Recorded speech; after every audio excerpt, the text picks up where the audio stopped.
So mapapansin natin, kahit nasa karagatan pa yung tinatayang mata ng bagyong si Pepito, yung mga kapalakula pa nito ay tumatama na nga sa ilang bahagi ng Bicol Region, sa nakaraming bahagi ng Eastern Visayas at maging dito sa may bandang northeastern part ng Mindanao. So ano nga ba yung mga inaasahan nating senaryo ngayong araw hanggang bukas dahil sa patuloy na paglapit ng bagyong Pepito sa kalupaan nga ng ating bansa?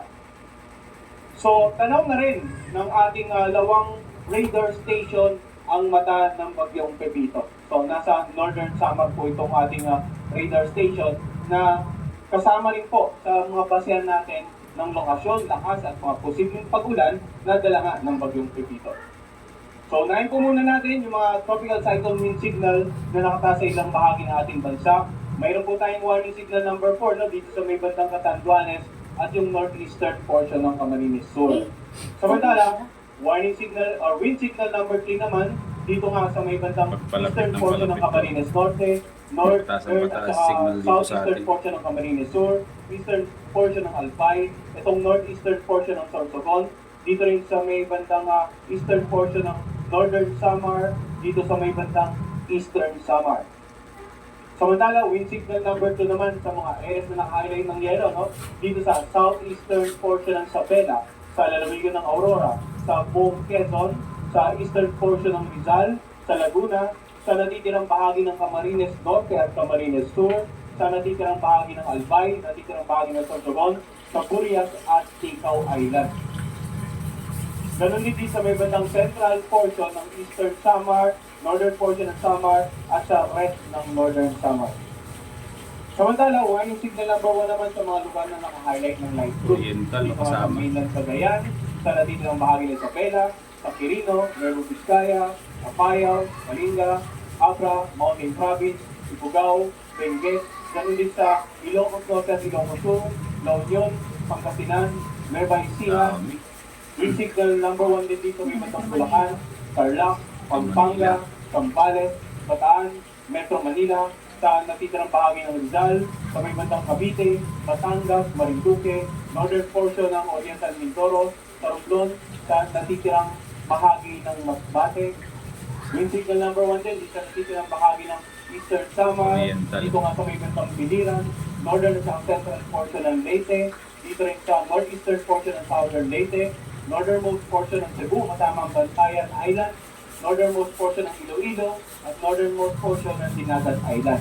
So para po sa kumpletong detalye ng mga munisipalidad na nakapaloob, example dito sa northern at central portion sa Leyte, ang ating pong tropical cyclone bulletin ay available sa ating official website, bagong.pagasa.dost.gov.ph. Mangyari pumunta doon sa tropical cyclone segment, i-click nyo po yung tropical or yung Pepito na link, and then may makikita po kayo sa upper right corner, PDF file ng latest tropical cyclone bulletin natin. Yung po yung pinapalabas natin at yung dinidistribute natin sa ating mga partner agencies, sa general public, at kompleto po ang listahan ng mga municipalidad na nakapaloob na dito sa mga lugar na may warning signal. So ngayon, maaaring magtatanong naman yung mga kababayan natin, no? Warning signal na po sa Metro Manila, pero basically okay pa po ang lagay ng panahon. Malamang dito rin sa mga ilang bahagi, sa kaldurang bahagi ng Luzon. So, muling paalala natin yung lead time o lead palugit bago natin actual na maramdaman yung tinatayang lakas ng bagyo. For example, sa wind signal number 1, up to 61 km per hour, maaaring maramdaman ang lakas ng hangin sa mga lugar na naka-highlight ng light blue in 36 hours or less. So, kaya po, dito sa mga lugar na naka-highlight ng blue ay may ample time for preparation pa rin po. Subalit, doon sa lugar na may warning signals number higher wind signal, mas maliit na po ang lead time. Kaya ilang araw na po tayo nagbibigay ng babala, ilang araw na po tayo nagipag-ugnayan sa iba't ibang sangay ng pamahalaan at partner natin sa disaster preparedness and mitigation measures. By this time, hopefully, ay enough na po yung stock ng supply natin at sa mga partner agencies natin at as much as possible, manatili na po sa loob ng kanilang bahay sa kasagsagan ng bagyo, iwasan ng pumalaot, lumabas ng bahay, patuloy na mag-monitor sa updates ng Pag-asa at patuloy na makipag-ugnayan sa kanilang local government officials at local disaster risk reduction managing officers para sa patuloy ng mga gawaing pangkaligtasan. Samantala, animay naman natin ano yung inaasahang pagkilos ng bagyong si Pepito in the next 3 to 5 days. Generally, kung titingnan natin, ang magiging pagkilos ng bagyo ay west-northwestward.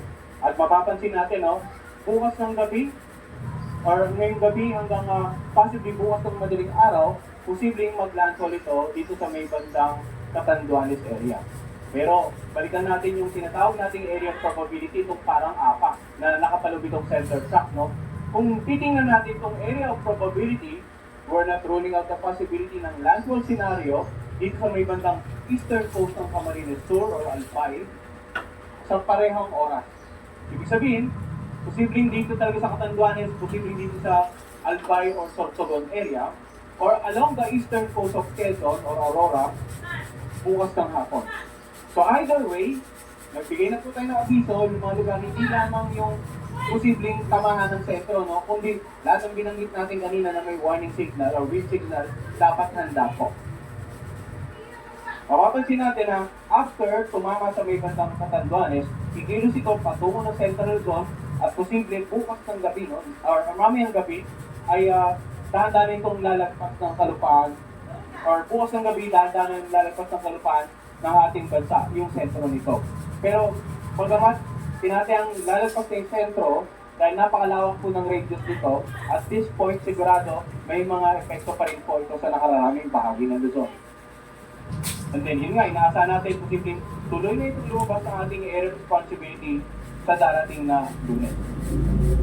So ano naman, inaasahan natin pag-ulan, no? Nasimulan natin sa severe wind, sa lakas ng hangin, sa pagkilos in the next 3 to 5 days. Ngayon naman, ano yung epekto in terms of mga pag-ulan sa ilang bahagi ng ating bansa.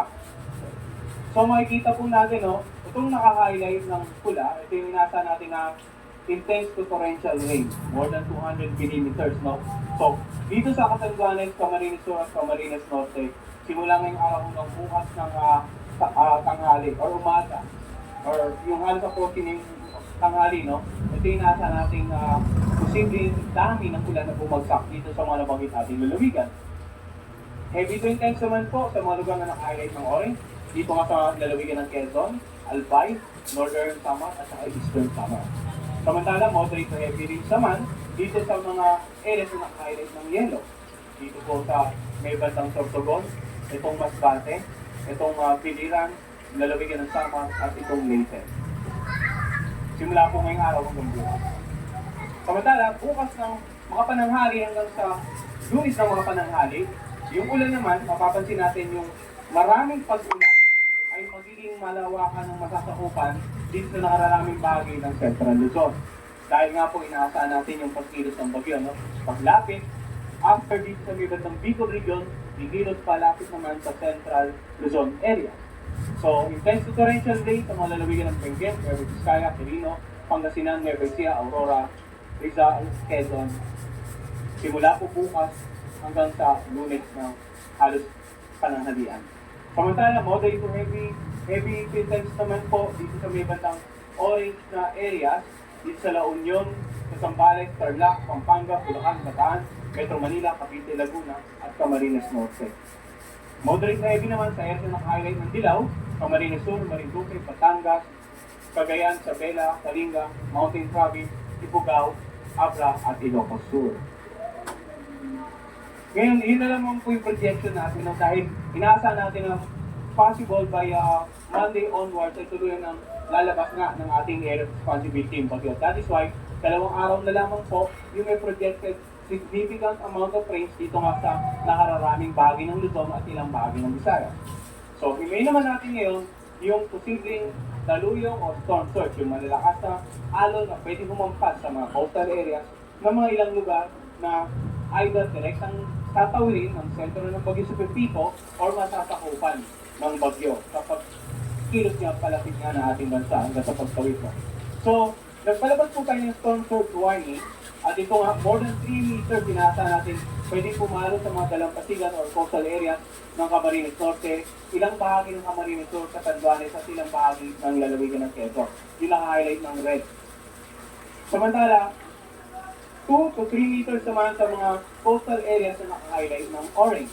Albay, Aurora, ilang bahagi ng Batangas, Biliran, ilang bahagi ng Camarines Sur, Eastern Samar, Sabela, La Union, Leyte, Marinduque, Masbate, Northern Samar, maging dito may bandang Pangasinan, no, at ilang bahagi ng Quezon dahil nga sa inaasang pagkilos ng bagyo.